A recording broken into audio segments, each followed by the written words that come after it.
సరిగ్గా కొంత దూరంలో తిరుప్పనందాల్ అనే క్షేత్రం ఉంది. దానికి తాళమూల నగరం అని సంస్కృతంలో పేరు.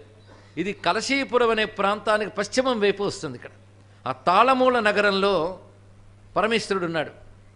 ఈశ్వర సేవకి దేవతలు వస్తారు, మానవులు వస్తారు. దేవ పూజలు మనకు కనబడరు, వాళ్ళు ప్రచ్ఛన్న రూపాలతో చేస్తూ ఉంటారు. మహాక్షేత్రంలో ఇది జరుగుతుంటుంది. కాశీక్షేత్రంలో కూడా వివిధ దేవతలు శివుని ఆరాధించే సమయంలో విధి విధాలుగా ఉంటాయని కాశీఖండం చెప్తున్నది. అలా ఒక గంధర్వ కన్యక నిత్యం వచ్చి శివపూజ చేసేది, మహాభక్తురాలు. అయితే శివపూజ చేసినప్పుడు ఏదైనా ఆటంకం వస్తే దేనివల్ల వచ్చిందో దాన్ని నరికేసేది ఆమె. అలా ఉండేది ఆమె. ఒకసారి శివునికి పువ్వులు వేస్తూ ఉన్నప్పుడు తను కాస్త వంగింది. ఇంకా కాస్త వంగితే పోక ముడి విడిపోయే అవకాశం వచ్చింది. కొంచెం ముడి విడింది. ఇంకా ముందుకు వంగినట్లయితే ముడి జారిపోయే ప్రమాదం ఉంది. వస్త్రం జారిపోతే పూజ చేయరాదు. ఇవి నియమములు. వస్త్రం ముడి వేసే ఉండాలి తప్ప వస్త్రం జారరాదు. అందుకు ఇప్పుడు ఇలా పువ్వులు వేయడానికి మరికాస్త ముంగితే వస్త్రం జారిపోతుంది. వస్త్రం జారితే నియమం దెబ్బతింటుంది. కనుక ఏం చేయాలి? ఎలాగైనా ఆ భాగం ఏదైతే నాకు ఆటంకం కలిగితే దాన్నే ఖండించాలని మనసులో అనుకుంది. కానీ ఈశ్వరుడు ఆ భక్తికి సంతోషించే శివలింగం ఆమె వంగిందండి. ఇక్కడ శివుడే ఆమె వంగాడు. వంగగానే పువ్వులు చక్కగా వేసుకున్నది.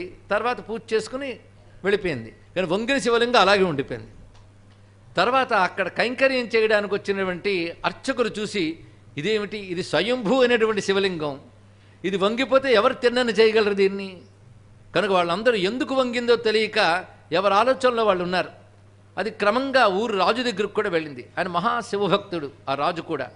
మళ్ళీ దీన్ని ఎలాగైనా తిన్నని చేయాలి అని నిర్ణయించుకుని మంచి బలిష్ఠులైన వారిని పిలిపించి వాళ్ళకి తగ్గ సంస్కారములు చేసి గర్భగుడిలోకి పంపాడు, దీన్ని తిన్నని చేయమని. వాళ్ళు ఎంత ప్రయత్నించారు కానీ కాలేదు. రాజు కనుక ఏనుగుని పిలిపించాడు.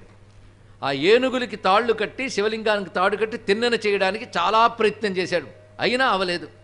ఇలాంటి సమయంలో క్షేత్రాటన చేస్తూ అప్పుడు అక్కడికి వచ్చాడు గుగ్గులు కలయినార్, ఇందాక చెప్పుకున్న కళానాథుడు అనేన.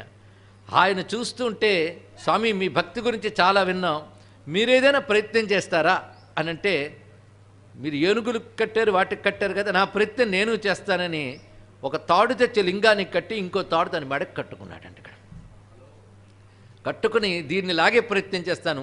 తర్వాత పరమేశ్వరుడు ఇచ్చ, ఎందుకంటే అలాగే ప్రయత్నం ప్రాణమే స్వామికి సమర్పిస్తాను, ఇంకేం కావాలి అని గట్టిగా లాగడం మొదలెట్టాడు.